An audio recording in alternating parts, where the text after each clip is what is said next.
Hello, everybody. Welcome. Go ahead and get settled in, and we're going to get started in just a couple minutes here. We're going to give people a moment to get settled, and then we'll get started. If you've not joined one of our meetings before, or if you have joined one of our meetings before, you'll know that the chat is open throughout, and we'll be monitoring it throughout today. So feel free to drop in thoughts and questions as we go along, and we'll also have a full Q&A at the end as well.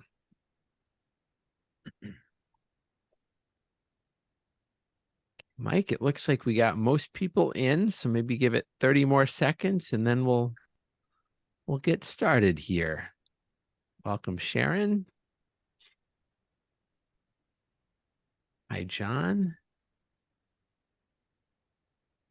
Okay, let's go ahead and put the slide deck up and we'll get started. Just a reminder that we are recording this because we like to make sure these live online afterwards as well for folks who want to watch them when they couldn't make the meeting. My name is Michael Aiken. I'm going to be our facilitator for tonight. It's great to see you all again. We find that as we're jumping into kind of these final steps of a facilities master plan, it's really important to set the context in which this planning is happening, especially for those who might not have the most recent stats at their fingertips. So we've got this great graphic that you've probably seen versions of before that just gives you a little bit of context for the environment in which we're doing our planning. There's some really great stuff in here. I know it's hard to see everything on here, so just to go through some of the highlights, Montgomery College currently has 3 campuses and several workforce development continuing education locations. If you see that map in your upper right, you can see some of those and are currently hard at work on creating an East County Education Center. Serving just under 40,000 students at this point. Student body is very diverse with a large Hispanic and Ethiopian population and students from across 155 different countries, which is a real point of pride. 79% of our students are students of color, and a large number of our students receive or are eligible for a financial aid. As we reported in a recent meeting, over the last few weeks, Montgomery College supplied free computers and discounted internet access to students who qualify for grants, really trying to make sure that we're providing as much accessibility as possible. We have a very strong partnership with Montgomery County Public Schools. They're a huge feeder operation for our college. They run an early college program where many students actually finish their associate's degree about a week before they finish their high school diploma. So in essence, they're graduating with both the Montgomery College and Montgomery County Public Schools degree simultaneously. We're also very proud of our standard of teaching and our high quality faculty. We've had several Maryland Professors of the Year recognized at our campus. Lots of other things on here, but I think that sets a really nice context for where this work is happening and why it's important. So what we're going to do tonight, we're going to have very quick introductions and we're going to jump into the planning process. Many of you, I recognize the names, have been involved throughout. So thank you for sticking with us through this. We'll talk to you about where we currently are. And as we work to wrap up this process, we're going to end the meeting with an open discussion. We're going to ask you, what are you excited about in this plan? Any questions about it? Do you see your feedback reflected in this? Any feedback on the plan or the process? We'll leave room for all of that as we work through tonight, and then we'll close out with next steps. So I'm Michael Aiken, as I mentioned, with Link Strategic Partners. We're the community engagement partners. Our job has to make sure that community feedback has been reflected throughout this process, and it's been a great role to play. We're joined by Carrie Norberg, who leads planning at Montgomery College and has been a key part of this. Welcome, Carrie. And Mike Glaros from Canon Design. And I will turn this over to Mike right now to reintroduce Canon and walk through some great information. Mike? All right. Thank you so much, Michael. So as Michael mentioned, I'm from Canon Design, and we've been hired by Montgomery College to do this master planning exercise. We are a national practice in education. We've been active for 100 years and have been doing education all that time. So one of the things we pride ourselves is being an innovative firm. So we try to bring a lot of inspiration to everything that we do, and we look forward to doing that here. All right, so why are we here? We are here for facilities master plan. The facilities master plan is something that the state requires every 10 years from all the institutions across the state. We're coming to the end of the 10 years that the previous master plan covered, so this is a major kind of reinvestigation. What does a master plan do? It establishes a framework for facilities, capital investments that are going to occur that are in support of the mission and vision of the institution. It's intended to address key drivers like enrollment, space needs, and any new facilities initiatives that might occur in the planning of the college over the next decade. It's also intended to address relationships with adjacent neighborhoods as well as the business community in which the college sits. So what is this going to include in the end? It's going to include a summary of the existing facilities conditions. The college has already done an exhaustive study, and that will all be incorporated into the final master plan. It's also going to summarize the space needs projections that have been developed over the course of this investigation. And it's going to provide an overview, both of the current state and the future state, with an implementation strategy for the master plan. So I mentioned that we're coming to the end of the previous master plan, which really spanned from 2013 to 2023. You can see all three campuses represented here. And what you see in the blue buildings are existing buildings, in the yellow are new buildings, and in the orange are renovated buildings. So across all three campuses, you can see just by taking a quick look at it that there was a lot of growth projected back in 2012, 2013. Over that decade period. And the plan reflected the need to bring on new facilities to handle all of that growth. So where are we in this process? Basically, we started this process back in the spring with what we call our discover phase.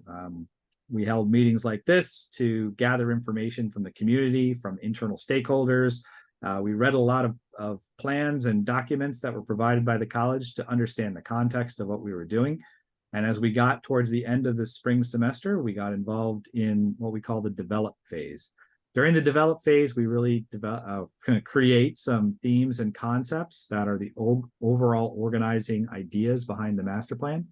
And then as we got into the summer, we did what we call the detail phase. So we took those plans and themes and concepts and brought them into a harder reality. As hard a reality as you can do when you're only drawing on paper. But kind of looking at the different facilities options, different facilities required, as well as infrastructure needs, which brings us to where we are today, kind of in between the detail and deliver phase. At the end of kind of determining what we think the plan is going to hold, we're getting ready to develop that final plan and provide it to the Board of Trustees in December, and then on to the state for approval in February. So over the course of this, we've held a number of public meetings. Starting back in May, we had a college-wide kickoff, and then we had a series of specific meetings with Tacoma Park and Silver Springs. We had a public meeting and a walking tour, and then we came back to each of the campuses. The Rockville campus, we had a public meeting in June, Germantown campus as well, and then we did another meeting for the East County presence. There's no campus yet, so we had the meeting in East County, but not on any campus. And now, as we're coming into the fall, again, we've kind of come back and we're doing another series of public presentations to kind of talk to the community about what we've discovered and what we're planning to present to the board. So one of the things that we really didn't cover in our previous presentations is transportation.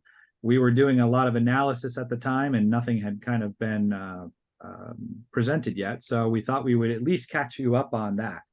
So what did our transportation analysis include? It included transit options to all the campuses, bicycle planning that's going on in the county and adjacent to the campuses. It analyzed the bicycle comfort of the roadways adjacent to the campuses and on the campuses, as well as pedestrian comfort. So these were analyses that looked at sidewalk width, street speeds, all of those kind of factors that make it safe for you to walk or bike around the campus.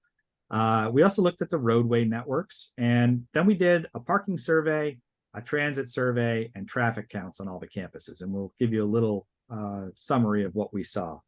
So the first thing we'll talk about is the traffic counts that we did coming and going from the campus, both in the morning and in the evening. You can see some of those statistics listed here. And, I don't think there were a lot of surprises with this. We noted that, the peak traffic in the morning is greater than the peak traffic in the afternoon. And that's because as people kind of finish their courses and classes, they often leave campus at a staggered rate where they might all arrive at a more concise period of time in the morning. If you look at each of the campuses, there are some kind of, I guess, predictable outcomes. Let me get my laser pointer going. On the Germantown campus, the main entry off of Maryland 118 is the kind of, where most of the people are coming. 72% of the incoming traffic and 66 in the afternoon leaving the campus come out of this side. So what's nice about that is obviously that's a very nice approach to campus, a winding road lined with trees. It's a very bucolic way to kind of come to campus. And it's fairly predictable based on what we heard from the stakeholders about where they arrive on campus and how they interact with the campus as they get there. At Rockville, again, not a huge surprise. A lot of people and buses coming in off South Campus Drive from Manakee Street to lots 11 and 12, as well as to the bus stops that exist over here, as well as a number of people who kind of enter on North Campus Drive off of Maryland 355. Again, not numbers that make those interactions problematic, but good to understand. And then looking at Takoma Park Silver Springs, a great number of the arrivals are using the east deck. And so they come down Fenton Street and enter into that garage. We also noted that there's a lot of people coming down Georgia Ave, coming onto King Street, but also a number of people that bypass King Street because that left-hand turn off of Georgia is difficult, and they come down to Jessup Blair Drive, all trying to get to the parking facilities again along the railroad track. So not a lot of big surprises, but a lot of confirmation of what you might expect. In terms of the transit survey, we asked both the students and faculty for information about how they get to campus and what they would like to see be different. I don't think there were, again, a whole lot of surprises.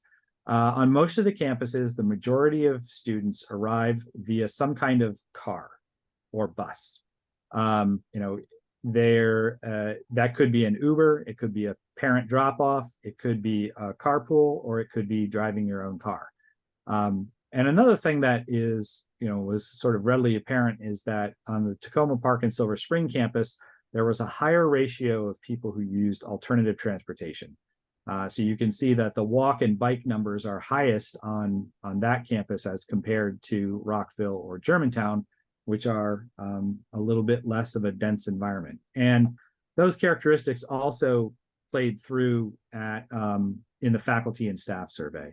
So here, obviously, a majority of faculty and staff arrive via car, but again, those ratios are a little bit higher for alternative transportation at Takoma Park and Silver Spring. So we did a parking count and observed how many spaces were available on the campus across the course of the day, and identified that there is essentially capacity both in the student parking lots as well as in the faculty lots. There are a couple of lots that get to around 90% utilization or occupancy, but nothing that got overly crowded. And in particular, parking garages seem to have a bit of capacity. Also in that survey, we asked about transit incentives that might encourage people not to drive to campus. And we got a lot of interesting results, both from students and faculty, about what their priorities are. And really what it boiled down to was most people would be interested in using an alternative form of transportation if it got there on time, whether that was through enhanced scheduling or an express bus. That seemed to be the highest rated option. Monetary incentives, interestingly enough, not as important to people. So people are valuing their time over their money at the moment. So just in summary, the campuses are pedestrian and bike friendly, but getting to campus is not necessarily. If you look at Georgia Ave, Maryland 355 or 118, those roads coming to the campus are not necessarily bike friendly and or pedestrian friendly. But once you get to campus, most of the pathways are very bike and pedestrian friendly. As I mentioned, there is adequate parking availability on all the campuses, and people are really concerned about reliability and speed of transit options. So I think last time we had a public meeting, we were kind of talking about these themes and concepts and develop them. And we just want to reiterate those. We had a series of overarching planning goals for the whole college, as well as a series of planning goals for each of the campuses. So this master plan, as I mentioned, is slightly different than the last master plan because it's less about explosive enrollment growth and more about reorienting the campus to the needs of the students today. So one of the things that is underpinning this plan is the idea that we're trying to prioritize student success. That means more than just academic success. It means success across all aspects of the campus and the students' experience there. So wellness is a big conversation that we've been having. Providing informal learning and study spaces, as well as socialization spaces, providing amenities and dining for students to help them enjoy their experience on campus more, as well as making the campuses more intuitive for students to navigate. We also want to think about reinvesting in the existing facilities. I know the previous master plan talked about a lot of buildings being removed and replaced, and our master plan will still show that in the long term, but we did want to think about reinventing some of the existing facilities to pivot them to be more appropriate for students who are working remotely, who are working independently, who are working in groups, and who need the kind of technology-infused spaces that really allow them to advance their academics. We want to allow for the opportunity to expand access to the campus. And this is, of course, we want as many students to be able to get to campus as possible, to take the kind of courses that they want, but we also wanted to be sure that the campus was open and engaged with county services, with nonprofits and businesses in the community that can help advance students' careers as well. And in all of this, we want to think about not just this 10-year planning period, but the 10 years that come after that, and even the 10 years after that. So you'll see a little bit of that when we show you the plans, and thinking really long-term about how to position moves today that help leverage the campus in the future. So then those priorities for each of the campuses. Germantown, we really want to understand the synergy between industry, the foundation, and the campus through the PIC-MC, and make sure that Germantown is really engaged and embedded in the business community. We want to leverage that existing green space network on campus, which is, was pointed out as a bright spot by many of the students and faculty, and make sure that that is enhanced with the plan.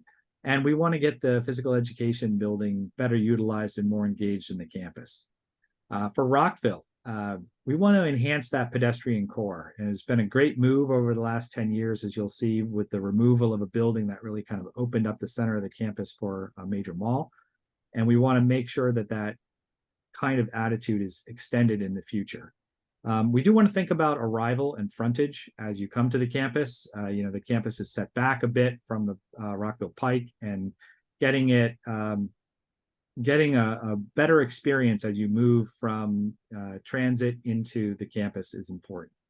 And then we want to, obviously, this is one where we really want to think about expanding development potential on the campus, because right now the land utilization is very high, whether that's surface parking or whether it's buildings. Much of the acreage is currently utilized.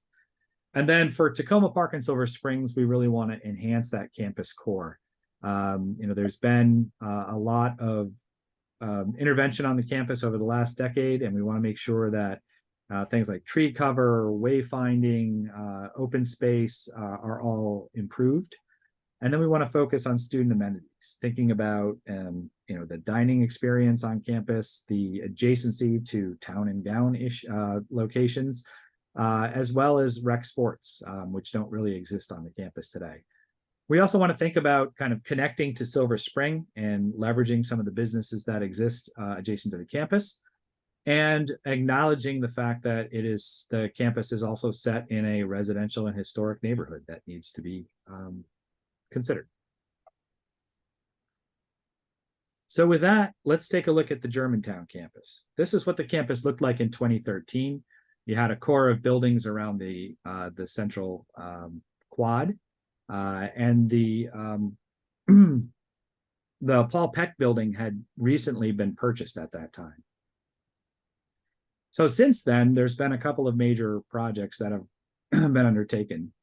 The Biosciences Education Building was constructed, and the Student Affairs and Science Building Phase 1 was completed, seen here in blue. There was also some road work improvement. The traffic circle was installed, and there is currently a building being constructed just south of the Holy Cross Germantown Hospital here, just off the map, for that innovation center.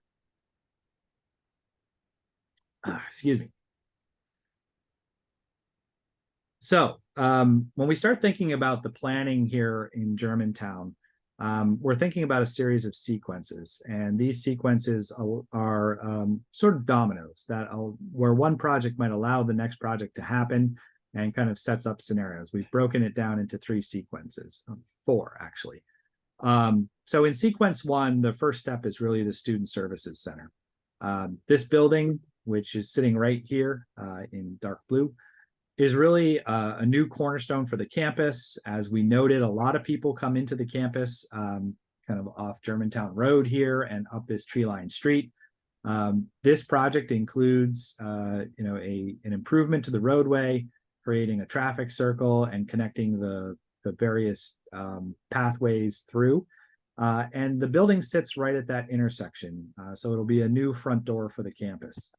It also is going to collect a lot of different student services from across the campus and consolidate them within the building, which frees up additional project opportunities. So phase 2 of the Student Affairs and Academic Building will really be enabled by the fact that many of the departments currently in the unrenovated wing will have the opportunity to move into the new building.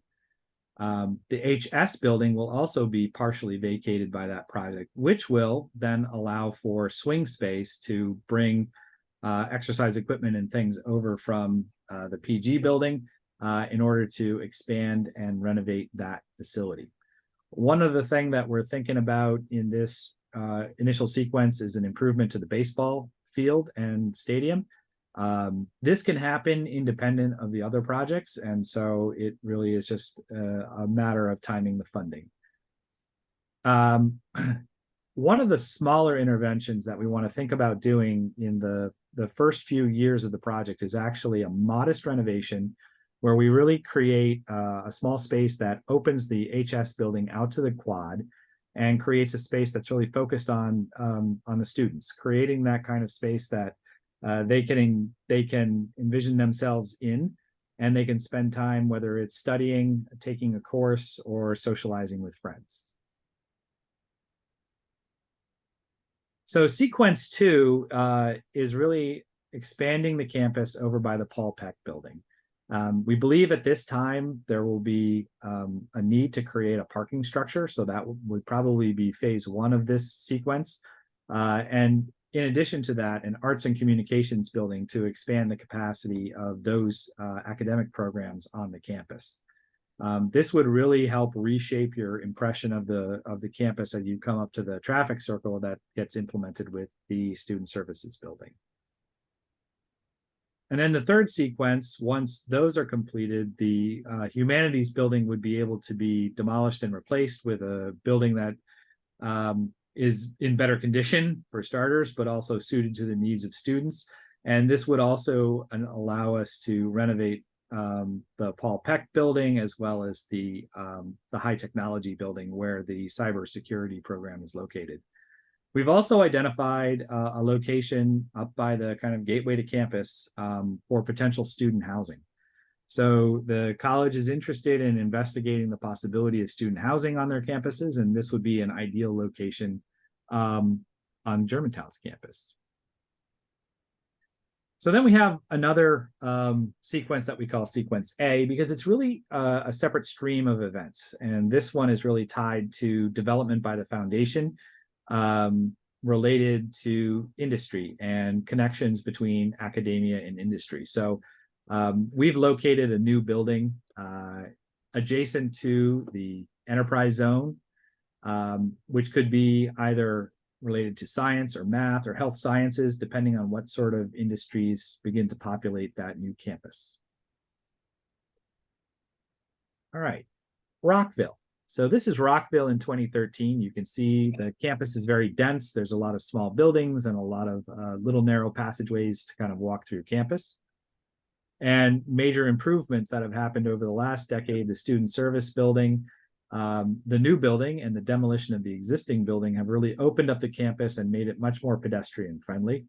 There were renovations of the Science West building, as well as the new parking garage and a soccer facility that were also created over the last 10 years.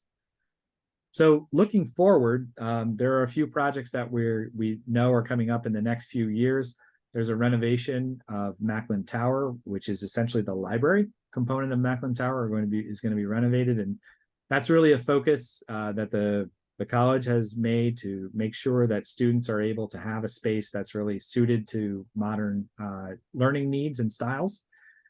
The second project that is kind of in the pipeline is the theater arts renovation and addition. This building will get an addition that'll make it more friendly for patrons coming to events and will enhance the educational opportunities within the building as well.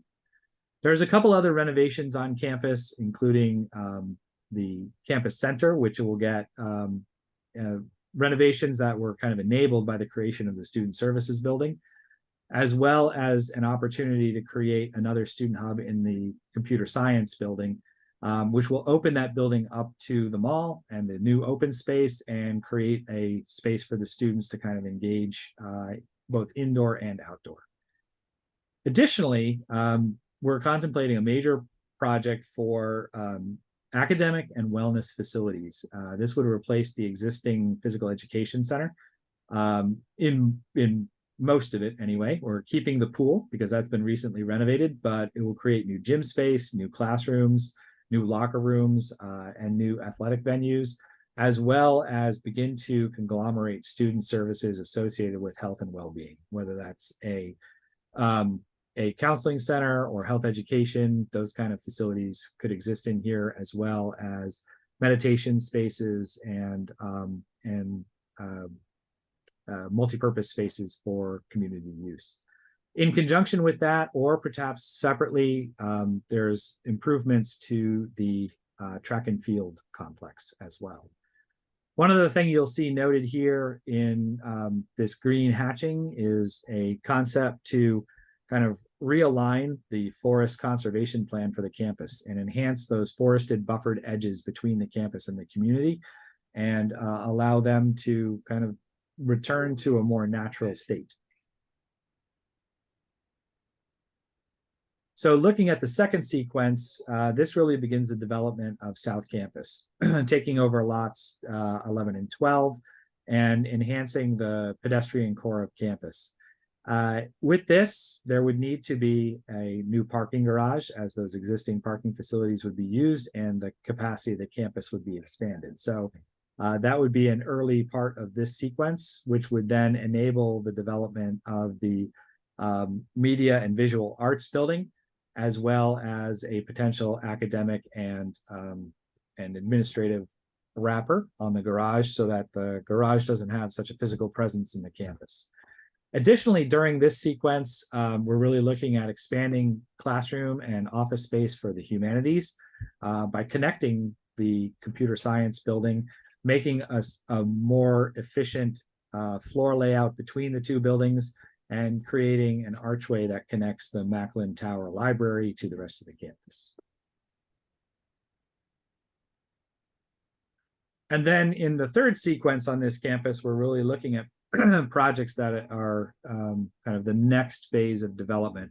And again, kind of continuing that South Campus development, the idea of expanding the Performing Arts Center and then demolishing the arts and music building to really create an academic or an arts quad between the theater arts, the performing arts, and the media and visual arts, as well as creating space for a future academic building. Other projects that are kind of in this sequence include renovations of the technical center, as well as positions for potential housing on campus. All right, and off we go to Takoma Park and Silver Spring.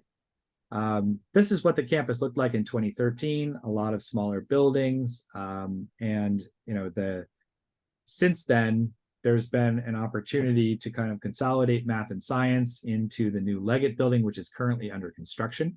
So that's sort of the major endeavor that has happened. This took Falcon Hall offline, which was the gymnasium space.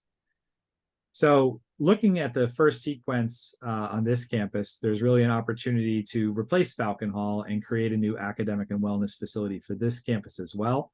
That facility is located in the current location of Science North, as well as the Math and North pavilions, creating a connectivity between the Student Center, the Resource Center, and the new quadrangle down by the Leggett building. So that's the sort of the first development project on campus.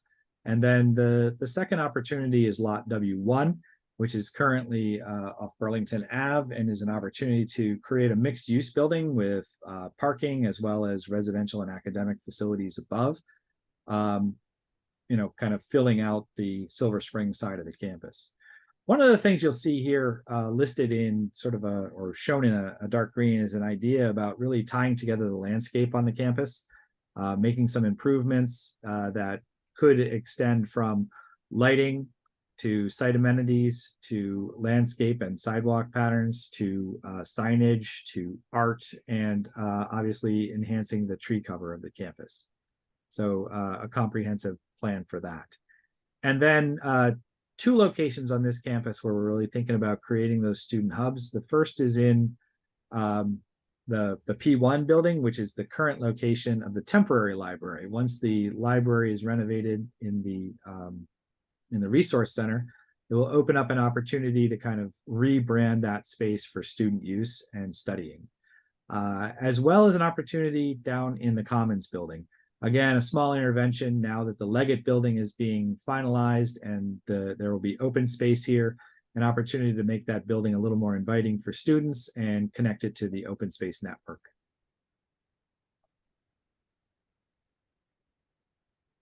So the next sequence here is really about investing in the existing facilities, renovating the pavilions P1, 2, and 4 that kind of sit on the corner of Chicago Ave and New York Ave.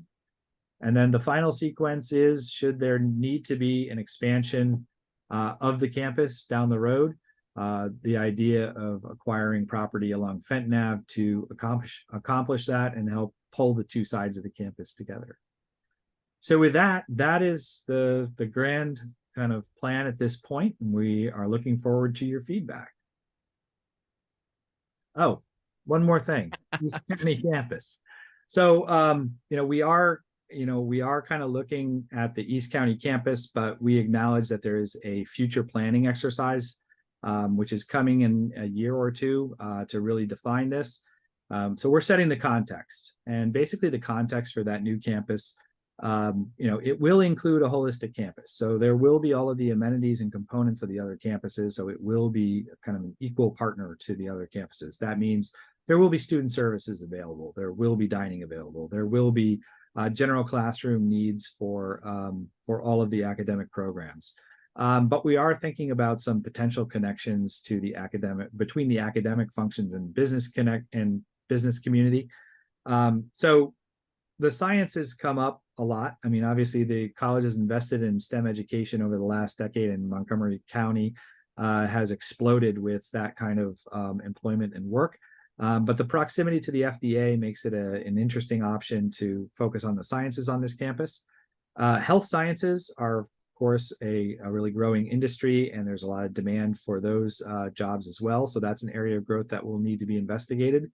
And then information technology, cybersecurity, those types of classes. The proximity to Fort Meade and NSA is a great opportunity to kind of engage in that type of learning. There's thoughts about engaging in education beyond early childhood. There is an early childhood program located on the Germantown campus, but thinking about opportunities for teacher education beyond that. And then, as with all the campuses, workforce development will certainly be a component. There's also been a lot of conversation about this being a great site for a sports complex, an arena, a convocation center, a kind of large facility that the campus needs, but also the community needs, and it could host regional events and affairs, tours, anything that might be desirable but not available in the community today. So those are kind of the preliminary thoughts that are being baked into the plan for the East County. Further planning to be undertaken in a couple of years. So with that, I'll turn it back over to Michael for the Q&A section. Michael, next time I wish you'd give us some actual details. I'm kidding. That was a very detailed presentation. Good, sir. So we are going to jump into Q&A, and I appreciate that there are already questions coming in. I'll show you the 3 we have here. And of course, this is your meeting. We'll take it anyway you all want us to go, but we're looking for any elements or features that you're really excited about or have additional questions on. The second question is just to make sure that as we've gone through this process, that you've seen your feedback incorporated. Is there anything you've told us previously that you didn't hear mentioned tonight? Anything around the process that you want to make sure that we take? And then the last one here is, how satisfied are you with this draft? Is there anything in here that you really want to lift up as something that you're excited about, or something that's leaving you wanting more on this? We want all of that feedback. Okay, so there is, I'm going to read the comments and questions in. Josephine notes that parking has changed since last fiscal year. Thank you for that, Josephine. And if there's a specific question around that, just make sure you ping me so I get that in here. And Eileen asks, is there a schedule for a site selection for East Campus? When will the East County Education Center open, and when will classes be offered? So a timeline question around East Campus. Who's able to answer that? Oh, Carrie, do you have the opening date for ECEC? For the building ECEC? I do not. And as far as the campus, that planning will begin, but it has not been kicked off yet. Of course, site selection and programming and all that will need to happen. So unfortunately, no timing. Got it. And we can make sure we get Eileen's information and keep her posted on that as we move forward.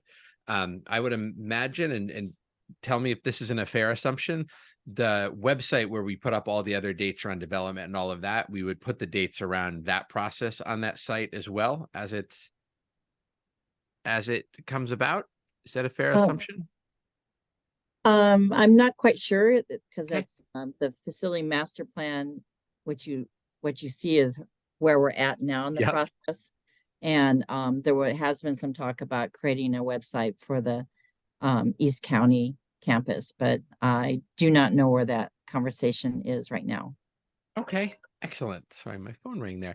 Excellent. So Eileen, Poppy on our team will make sure we get your information so that we can circle back with some specificity on that. That's helpful. What else? Other questions, comments? Feel free to use the chat. Feel free to come off mute or on camera, whatever is most comfortable. If there's any additional feedback or questions, we are happy to take it. And then in a couple minutes, we'll also show you where to provide additional feedback, because I know this is a lot to digest, and sometimes you just need a little bit of space with the content, or if you have an immediate feedback. Any other questions, comments, thoughts? Okay, Mike, let's go to this next slide so we can show folks where to go, and then we'll come back. So if you have any additional feedback, you can go to the master plan website at montgomerycollege.edu /facilities-master-plan. Make sure you put the dashes in there. And if you have a smartphone, you can take a picture of the QR code and it'll lead you there as well. Tonight's full presentation will be updated there, as well as all the other information. So it's got a really good repository of everything we've talked about over the months leading up to this. So before we close tonight, just want to make sure we've got one last moment for any questions or anything else that's needed. Excellent. So there's a no question around the parking, but an observation that it has increased in the feeling of before COVID issues. Got it. Thank you, Josephine. That's really helpful. Other thoughts, questions? Okay. So with that, we will drop the Montgomery College EDU /facilities master plan link in the chat so you have it handy. And we'll wish you all a good evening. Thank you so much for the engagement throughout this whole process. It's been a really successful process thanks to your investment of time and energy in it. If you have additional questions, let us know, and we will follow up offline. Thank you all. Have a good evening. Thank you. Thank you. Bye.